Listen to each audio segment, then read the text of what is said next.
Have Republicans abandoned the pro-life movement? Have pro-lifers lost the only political party that's been friendly to them over the decades? We'll dive into that in just a minute, but welcome to the Case for Life podcast, sponsored by Life Training Institute.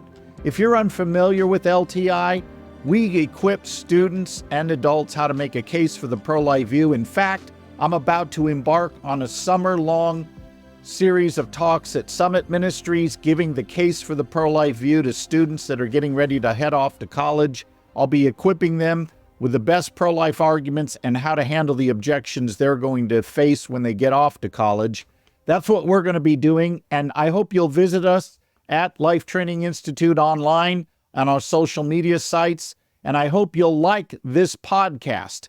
That helps us, and it also helps expose your friends if you share the content to meaningful pro-life content that can be used to help advance our cause. Well, the New York Times has weighed in. Here's the headline: How Republicans in key Senate races are flip-flopping on abortion. Now, this is not news in one sense. We've seen inklings of this really since Roe v. Wade was overturned 2 years ago. But now, with an election season bursting upon us, the headline is how Republicans are abandoning the pro-life ship in droves.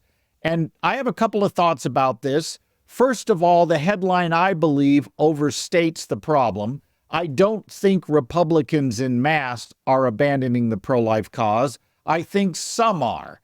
And by the way, many of the people mentioned in this article are no surprise. They really were never pro-life in any meaningful sense from the beginning. But I do think there are some pro-life candidates that are kind of stymied by what to do about the abortion issue, given the fact that since Roe v. Wade was overturned, pro-lifers are 0 for 8 every time this has been put to the voters for a vote. When abortion has been put to the public for a vote since Roe v. Wade, pro-lifers have lost every time. Now, there's a couple of things to say about that. First of all, if your position is morally correct, it doesn't matter if the majority agrees with you. Sometimes you have to be the hero that speaks truth to power. It is not speaking truth to power to be pro-abortion and go after conservatives. The culture already agrees with you. You're not being a hero. You're just swimming with the tide. But if you really want to speak truth to power, you have to be willing to take unpopular stands because they are in principle morally correct. Now, sometimes we think we have it bad. Let me just say this. We don't have it bad the way the prophet Jeremiah had it bad. Think about this. The prophet Jeremiah was told by God to stand in the city square in Jerusalem and testify against child sacrifice. And then God gave him this stunning reminder of what would happen. Nobody is going to listen to you. Now, how would you like to be the prophet of God, thrown into the city center in a pit, testifying against child sacrifice, and know that not one soul is going to listen to what you have to say? Now, that's a dismal job description. We don't have that one. So as pro-lifers, whether we're running for office or simply standing up for what we believe in spite of overwhelming odds, the fact that we're in the minority does not mean we have a justification to be silenced or jettison our views. Not at all. We have to know how to counterpunch. So I want to take a few minutes today to talk about that. There are some pro-life candidates running for both federal and state offices that might be attitudinally pro-life, but they feel like they don't have the confidence to defend their beliefs, so they try to de-emphasize their pro-life beliefs or run away from them. That is the candidate I want to address today, not the one that outwardly pretends to be pro-life but never was, and now that the chips are down on the pro-life side, easily gets rid of his pro-life convictions and takes a different position and flip-flops, as this article says. In other words, the candidate that claimed to be pro-life at one point but now claims to be pro-abortion. I'm not talking to that candidate. What about, though, the timid pro-life candidate that is worried that they're going to get butchered in an election year because they're taking an unpopular stand? Now, of course, we all have to take unpopular stands if we're people of conviction. And, let's be done with this argument about, oh, we're on the wrong side of history. The question is not, are you on the right or wrong side of history? History is neutral. The question is, are you morally correct? And in what possible world is it correct to say it's okay to intentionally kill an innocent human being? That's the moral question we need to grapple with, not what side of history am I on?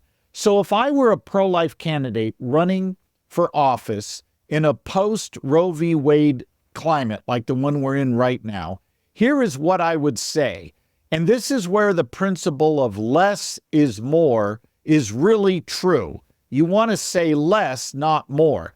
Instead of getting into lengthy, hedged explanations, trying to nuance your position to a media that is never going to agree with you, you need to recognize who you're dealing with and just be very short and clear and disciplined in your messaging. So if I were a pro-life candidate, whether I was running for president, Senate, House, or a state race, I would say this. When the reporter says to me, now why do you oppose abortion? And they come at you with that attitude, here would be my answer. I oppose abortion because it's wrong to intentionally kill innocent human beings. Stop, say no more, rinse, repeat 1,000 times if you have to. When they come back to you with, well, what about this? What about that? What about coat hanger abortions? What about rape? What about women being prosecuted? Don't take the bait. Simply repeat what you just said. I oppose abortion because it's wrong to intentionally kill innocent human beings. There are a couple of benefits to doing it this way. The first is you're clear and you're on message and you're not having to hedge what you believe. You're very clear and to the point. Secondly, and this is very important, the evening news is not going to report your attempt to be nuanced on the issue. You get 7 seconds, if you're lucky, to make your point in a news clip. That 7-second soundbite I just gave you, where you simply say, I oppose abortion because it's wrong to intentionally kill innocent human beings, can be said in the amount of time you might get for a news clip. Now, some people might think, well, wait, the media then will come after me for not saying more. You will not be permanently harmed as a candidate for what you don't say. You can be destroyed for what you do say that you shouldn't have said. So again, just come back to that one soundbite. I oppose abortion because it's wrong to intentionally kill innocent human beings. And every time they bring up, what about, just come back. As I said a moment ago, I oppose abortion because it's wrong to intentionally kill innocent human beings. If you're a politician, hear me out. I get it. You're not a trained apologist. You haven't had extensive worldview training, more than likely, to know how to unpack your position, handle every possible objection. So you shouldn't take on the burden of having to fully explain yourself. State your conviction. Don't worry about having to defend every objection that might be thrown at you. Go ahead and state that 7-second soundbite, and then just keep repeating it if they keep badgering you about it. If you want to say more on your website with some carefully crafted statements, that's up to you. Now, if I was talking to somebody like a Marco Rubio or somebody else, maybe a Ben Sass, who are trained in how to explain their Christian worldview, my advice would be a little different. A guy like Marco Rubio knows how to defend what he believes. He counterpunches very effectively, and he absolutely destroyed his opponent in Florida on abortion when they had a debate on it. He just turned it right around on her and ate her for lunch. Now, this is something that very few politicians are going to be prepared to do. But let's say I was moderately trained in how to defend my pro-life view. I might go ahead and give a 1-minute summary of what I believed after I gave my 7-second summary, and it might go like this. I oppose abortion because it's wrong to intentionally kill innocent human beings. And the science of embryology is clear that from the earliest stages of development, you, Miss Reporter, were a distinct, living, and whole human being. You weren't part of another human being like skin cells on the back of my hand. You were already a whole living member of the human family, even though you had yet to grow and develop. And you know what else? There is no essential difference between you, the embryo, and you, the adult, that would justify harming you back then, but not now.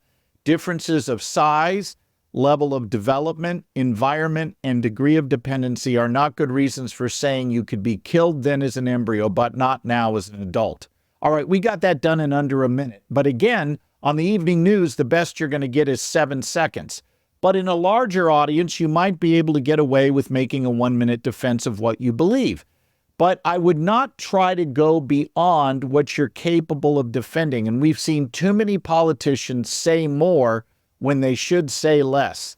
Again, state your 7-second soundbite that you oppose abortion because it's wrong to intentionally kill innocent human beings. Full stop. Don't worry about going further. If you do that, you help the pro-life movement by clarifying the essential nature of our moral argument, and you help yourself by not saying more than you should. The minute you get into trying to have to justify what you believe to people who don't want to hear your reasons, they're just looking to trip you up, the better off you are to say something short, to the point, and that's it. That's how you stand on principle, not by flip-flopping. All that does is cause you to be viewed as two-faced. Now you lose your constituents and those that you're trying to win over. I mean, think about it for a moment. Is a hardcore leftist who supports unrestricted abortion for any reason at all going to be swayed by your moderating language where you're now trying to appear nuanced and more thoughtful instead of being principled? No, they're not going to be swayed. They're going to vote for the pro-abortion Democrat. You are not going to win that person's vote.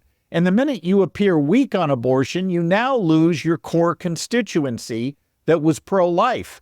There's no advantage to you weakening your position on abortion, but there is an advantage to knowing how to articulate it clearly. And that 7-second soundbite is what I wish every pro-life politician would use when the mic is shoved in their face and they're said, now, why do you oppose abortion? They give that clear answer, and that puts the debate on the question, what is the unborn? It's no longer about choice, privacy, trusting women, forcing one's morality. The issue is, what is the unborn? Look, I am vigorously pro-choice on women choosing their own husbands, choosing their own careers, choosing the schools they wish to attend, choosing the cars they wish to drive unless they're Priuses. I'm pro-choice on a whole lot of things. But some choices are wrong, like intentionally killing innocent human beings simply because they're in the way of something we want. In other words, I agree with my pro-choice citizen friends. Look, I'm with you. I absolutely think there should be no restrictions on abortion whatsoever, that it should be legal through all 9 months of pregnancy, that there should be no reason tax money shouldn't be used to fund it, that pro-lifers like me ought to shut up and go away. I agree completely if what? If the unborn are not human. That's the issue. Convince me they're not human with a good argument, and I will join the pro-choice crowd. But I'm not going to join you just because you think you're on the right side of history or you have the majority. I really don't care how many people oppose my view. Look, the majority in this country once opposed women voting. They once opposed freeing the slaves. Did that mean there was no morally correct answer on the issue? Abraham Lincoln could have been said to be on the wrong side of history in 1860. That didn't stop him from artfully working through incremental steps to reverse the evil of slavery, and pro-life politicians should follow Abe Lincoln's lead and do the right thing even if it isn't popular.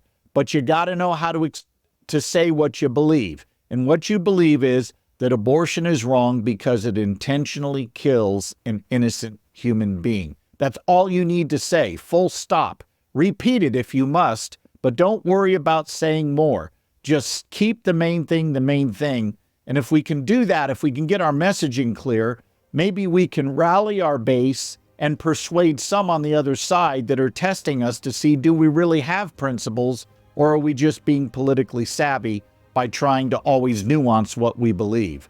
Let's be principled people.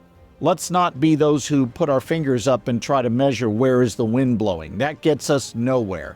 Principles over politics. That's what we need in today's world. And I hope that's what pro-life politicians will do. Follow principle. Thanks for joining us today. Again, be sure to visit us on our social media sites, give us a like, and pass this podcast on to friends so they too can be equipped. And thanks to prolifetraining.com, which is the website for Life Training Institute, for being the prime sponsor of this podcast. Look forward to seeing you next time.